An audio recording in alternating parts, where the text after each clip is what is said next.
Hi again everybody, welcome back again di Bitcoin Update. Happy weekend buat kita semua. Sebelum saya update hari ini, saya pengen shout out ya buat salah satu viewers yang kasih masukan.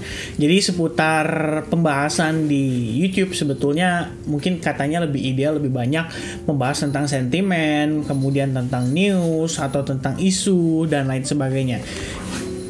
Terkait dengan kondisi tersebut, itu sometimes kita bahas ya, ada market update, fundamental update, dan lain sebagainya. Ini beberapa poin yang biasanya saya masukkan dan memang menurut pendapat saya sih punya pengaruh lah terhadap pergerakan daripada si market crypto itu sendiri, terutama Bitcoin. Nah, anyway, saya terima masukannya sudah pasti. Nanti ke depannya mungkin kalau misalkan memang ada isu-isu menarik akan saya sampaikan. Dan kalau pribadi sih ya, sebenarnya technical juga bisa membantu kita untuk mengidentifikasi lebih awal terkait dengan potensi adanya reversal atau adanya potensi pergerakan yang cukup masif. Jadi biasanya dengan adanya konsolidasi atau range atau sideways di sebuah area, itu biasanya cenderung membawa pergerakan bergerak lebih impulsif setelahnya. Dan kalau kita lihat pergerakan hari ini sebenarnya lumayan menarik ya. Pada saat menjelang tadi pagi, menjelang close candle itu Bitcoin tuh wah nanjaknya lumayan signifikan. Mungkin selengkapnya kita akan bahas dari segi price action-nya, but before that, saya pengen inform dulu ya, sedikit info seputar seminggu lalu, apa aja sih yang menjadi penggerak dari market crypto secara keseluruhan. Salah satu yang udah pasti pengaruh utamanya itu datang dari hari Rabu kemarin, tepatnya pada saat CPI. Jadi kita ngelihat inflasi 2 hari ya, ada CPI dan PPI. Yang PPI ini cenderung membawa Bitcoin lebih rendah, sementara CPI awalnya itu positif, but then kita ngelihat market kembali mengalami koreksi. Gak cuman pada Bitcoin, tapi terjadi juga pada market lainnya. Seperti misalkan contoh, kalau kita lihat di hari Rabu, sebelum hari Rabu nih, pergerakan market cenderung sideways. Ya, setelah rilis data CPI, Bitcoin naik ya, perkiraan naik sekitar $500 lebih kurangnya. Badan kita mengalami koreksi terjadi kembali, nggak cuma sebenarnya pada Bitcoin, tapi kalau kalian perhatikan pada S&P 500 juga sama. Ya, S&P 500, kemudian Nasdaq juga sama di hari yang sama, lebih tepatnya di sekitar hari Rabu tanggal 10 kemarin, itu mengalami kenaikan ya atau penguatan pada saat rilis CPI rendah, tapi kemudian mengalami koreksi yang juga cukup impulsif. Nah, sebenarnya kondisi seperti ini kalau kita lihat ya apa yang terjadi pada Bitcoin, sebetulnya nggak cuma itu, karena ada isu soal Bitcoin yang dimiliki oleh US government itu sedang dipindahkan. Ya, total value-nya ada sekitar 9.800 Bitcoin lebih kurangnya, setara dengan $277 juta. Dan ya kekhawatiran pelaku pasar terhadap Bitcoin mungkin berpikir bahwa oke, akan ada massive dump nih yang terjadi daripada si US government ini. Dan alhasil hal tersebut menyebabkan panic selling kembali terjadi. Jadi selain diakibatkan oleh isu tersebut, juga diakibatkan oleh PPI. Ya, jadi kalau kita lihat dari angka PPI setelah rilis pun sama, Bitcoin cenderung merespon dengan negatif.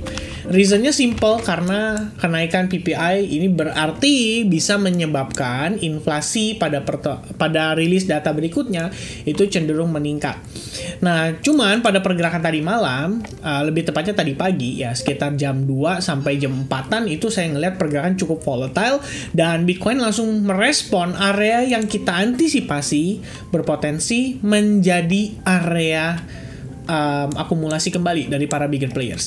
Nah, kalau teman-teman ingat nih di previous video ya, ini saya meng-quotes ya dari salah satu viewers kita juga yang mengatakan ada FPG. Makanya saya akhirnya putuskan untuk bahas FPG atau imbalance yang terbentuk pada Bitcoin di antara area topnya di kisaran 26.500 dan bottomnya berada di 25.200. Kalau kita drag ke samping dan kita kasih note seperti misalkan contoh imbalance atau FPG, balik lagi ini adalah semacam terminologi ya di market, bukan di market lah, terminologi di trading ya, fair value gap ya bahasanya, dan banyak lagi ya, sebenarnya banyak banget teman-teman. Jadi kalau misalnya mau dibahas, oh ini sama aja nih ya, ini sebenarnya memang sinonim ya. Terminologi itu maksudnya adalah sebutan-sebutan yang ada pada trading. Jadi kayak semacam ya banyak poin ya, support, resistance, supply, demand, more or less mirip-mirip gitu. Imbalance atau fair value gap ini kelihatannya guys sudah terisi ya, more than 50% setelah harga turun ngejemput likuiditas mungkin yang berada pada market di kisaran $25.800. Nah, cuman permasalahannya kalau candle wick yang sangat panjang, shadow candle yang sangat panjang seperti ini tendensinya cenderung di fill. Di fill yang dimaksudkan adalah cenderung ditutup, ya, kembali dites ke level tersebut. Jadi beberapa case, misalkan contoh, ini terjadi pada kisaran 10 Maret ya, kita ngelihat harga turun sampai 19.500 and then diisi minimal separuhnya. Jadi kita lihat pergerakan hari berikutnya memang ditutup dengan candle bullish, tapi kita mengalami koreksi sampai dengan 19.700 lagi, ya. Ini pernah satu kali kejadian tidak terisi ya secara full. Begitupun yang sebelumnya juga saya lihat. Nah, ini ada ya, kita ngelihat tail candle panjang tendensinya diisi walaupun nggak secara close candle, tapi minimal kita ngisi 50%-nya. Begitupun di sini, begitupun di sini, ya. Dan pada akhirnya kita ngelihat kemarin tail candle yang begitu panjang ini sebenarnya bisa mengundang likuiditas kembali untuk mengajak harga Bitcoin testing mendekati ke level tersebut minimal ke $26.000. Dan kalau misalkan pada prosesnya ternyata mencangkup yang namanya pembentukan lower high terlebih dahulu, gak ada masalah ya teman-teman sekalian. Karena memang kita ngelihat progres untuk C wave pun bisa jadi dalam 5 wave correction ke bawah. Jadi jatuhnya kalau kita lihat di sini adalah A, possible B, and then possible C wave corrective waves, ya. Jadi so far kita masih dalam progres koreksi daripada si Bitcoin, dan kita ngelihat pergerakan saat ini pun kalau seandainya berdasarkan time frame daily dan Anda menggunakan indikator stochastic RSI, ini kita udah masuk ke area oversold dengan posisi si kalau kita bilangnya si RSI-nya ya itu sudah mulai ada crossing, ya. Jadi kelihatan ada potensi bisa rebound terlebih dahulu dalam kurun waktu relatif singkat. Nah, pertanyaannya mungkin teman-teman akan bilang, apakah ini udah pasti akan terjadi gitu ya? Karena ini kan menggunakan indikator. Sebetulnya kalau teman-teman ngelihat indikator tuh nggak bisa dijadikan patokan 100%. For example, kalian lihat nih pergerakan Bitcoin di tanggal 7 Januari. Ya, kita lihat di tanggal 7 Januari di sini sampai kisaran tanggal 18 Januari. Ini indikator menunjukkan kita berada di area overbought, tapi selama dari tanggal tersebut kita nggak ngelihat adanya puncak, ya. Justru harga malah cenderung nanjak tinggi signifikan, dan kalau kalian ngikutin cuma sekedar indikator, yang ada kalian nggak akan entry sama sekali, dan ini malah menyebabkan kita menjadi bias gitu ya.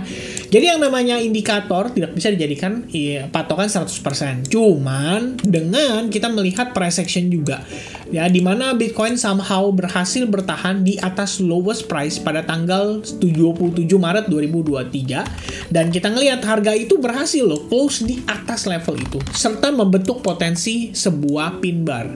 Ya, jadi tail candle panjang ke bawah terbentuklah bullish pin bar, dan sekarang progres kita didukung juga dengan indikator yang menunjukkan telah memasuki area oversold. Nah, kalau misalkan ngelihat progres kayak gini, saya sih sebenarnya berpendapat ya teman-teman sekalian, mungkin kita akan ngelihat Bitcoin testing dulu terhadap level-level resistance sebelumnya. Jadi kita ngelihat di sini ada area support terbentuk pada kisaran 27.500. Nah, itu mungkin dites terlebih dahulu sebelum akhirnya rejection kembali terjadi, ya. Karena kalau kita lihat secara progres saat ini memang tekanan sellersnya lumayan signifikan, dan ya karena terbentuk karena terbentuk weak candle yang begitu panjang inilah yang menyebabkan kita mempertimbangkan adanya potensi terjadi yang namanya relief rally terlebih dahulu, ya, untuk jangka waktu yang cenderung pendek. Maybe kita akan testing terhadap trendline sebelumnya, atau possible juga kita melihat terbentuk sebuah falling wedge terjadi pada time frame daily, atau channel mungkin pada time frame daily. Jadi saat ini memang kalau teman-teman bilang wah banyak ya possibility-nya, ya of course, tapi yang pasti kalau kita ngelihat ada semacam candle reversal, belum lagi kan sekarang kita memasuki weekend, berarti either harga cuma sideways atau cenderung koreksi baik-baik, ya. Maksudnya cenderung koreksi yang nutupin penurunan yang terjadi pada pergerakan sebelumnya, dan mungkin retrace sampai 27.500 atau exponential moving average 21-nya ya. Sampai kemudian terjadi bull cross kembali, baru kita bisa berasumsi bahwa Bitcoin siap untuk nanjak lagi. Tapi kalau misalkan itu belum terjadi, saya pikir saat ini tendensinya akan cenderung turun ya. Teman-teman lihat, ketika harga di atas exponential moving average 8 maupun 21, tendensinya cenderung naik. Walaupun kita ngelihat ada potensi-potensi bisa terjadi koreksi, tapi cenderung naik. Begitupun sama posisi saat ini, di mana harga saat ini berada di bawah exponential moving average 8 dan 21. Maka ada tendensi yang cenderung ke arah bearish untuk Bitcoin di short termnya. Lalu teman-teman, mungkin kalau kita lihat ya, seandainya progres pergerakannya seperti ini ya, atau kita bisa katakan seperti ini, apa sih yang bisa menjadi triggernya? Kalau kita lihat ini secara timeline ya, sekitar di pertengahan batas ini ya, nih sorry, mungkin di kisaran area ini udah memasuki bulan Juni, dan ini artinya akan ada pertemuan The Federal Reserve. Jadi kondisi apa yang bisa menyebabkan atau men-trigger Bitcoin mengalami rally kembali? Mungkin salah satunya adalah ketika for the first time The Federal Reserve mengumumkan dia tidak ada kenaikan suku bunga kembali. Jadi dijeda kenaikan suku bunganya dan dipertahankan di angka 5-5,25%. Mungkin dengan demikian kita bisa ngelihat market cenderung bullish after that.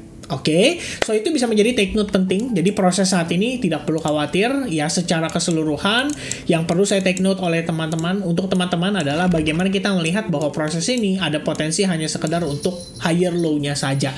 Jadi semacam pijakan untuk kita melihat harga nanjak lebih tinggi lagi. Alright, so next one kita bakal lihat dari perspektif time frame hourly-nya. Jadi kalau misalnya teman-teman lihat di time frame hourly, kita udah berhasil break terhadap salah satu area support majornya. Jadi ya paling tidak potensi yang paling dekat bisa terjadi adalah testing terhadap SNR level tersebut. Atau kalau kita lihat berdasarkan time frame 4 jam, ini sebetulnya kalau lihat dari time frame 4 jam ya, kita mengetahui bahwa bukan tendangan ya, kita bilang reaction yang ditimbulkan oleh sellers itu terjadi setelah Bitcoin testing ke $28.280. Jadi semenjak itu kita melihat pergerakan ini sebagai satu buah swing ya, dari atas ke bawah ya, penurunannya lebih kurang seperti itu.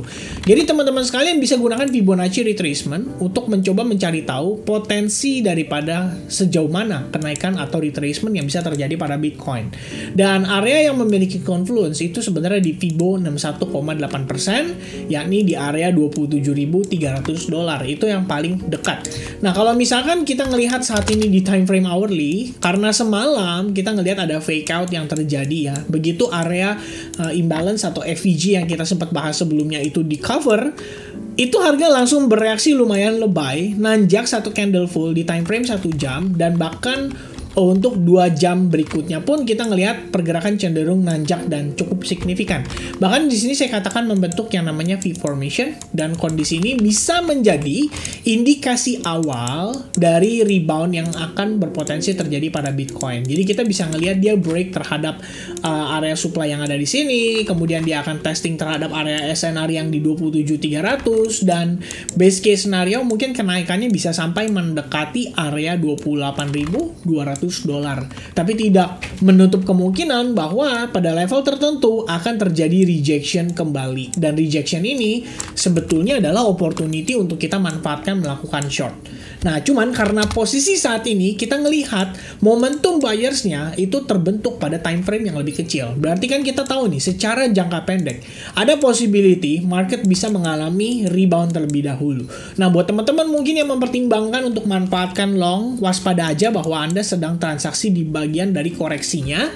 Jadi anggapannya transaksi yang kita lakukan di sini harus dengan lebih lebih hati-hati ya, dalam tanda kutip resikonya, timingnya ya. Kalau misalkan mau dimanfaatkan nggak ada masalah, tapi kalau saya sih personally mungkin mau di buy sekalipun ya, saya akan lebih prefer harga break terhadap supply-nya dulu. Jadi on the way pullback-nya atau on the way retest-nya, di situ saya baru rencana untuk manfaatkan.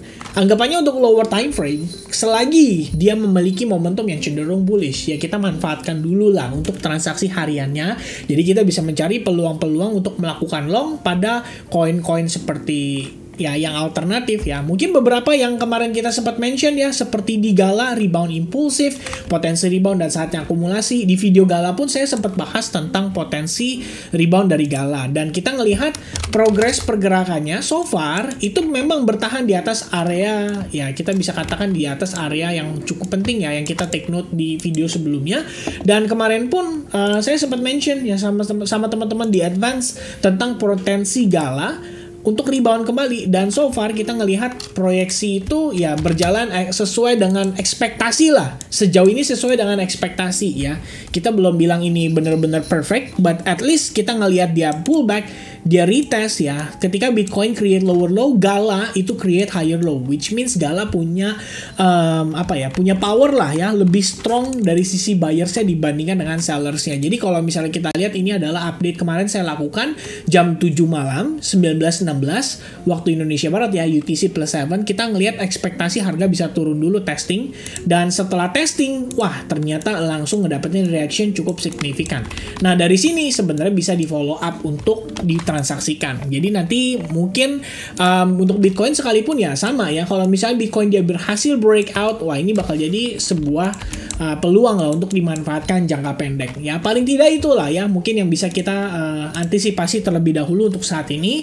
Yang paling perlu diingat adalah secara mid term to long term kita sebetulnya masih ada potensi terjadi bearish ya. Bearish scenario itu masih ada untuk kita testing ke level 25.000 atau nutup FVG-nya mungkin di kisaran 25.000, 26.000. Dan sementara short term selagi kita ngelihat kita ada momentum buyers, maka kita bisa manfaatkan terlebih dahulu sampai akhirnya nanti ada konfirmasi rejection kembali. So kita bisa following the trend lagi after rejection itu terjadi. Oke? So I think that's it everybody untuk update saya seputar Bitcoin di weekend ini. Thank you so much for watching, and I hope I'll see you guys again in the next update for altcoins update. Cheers guys, goodbye.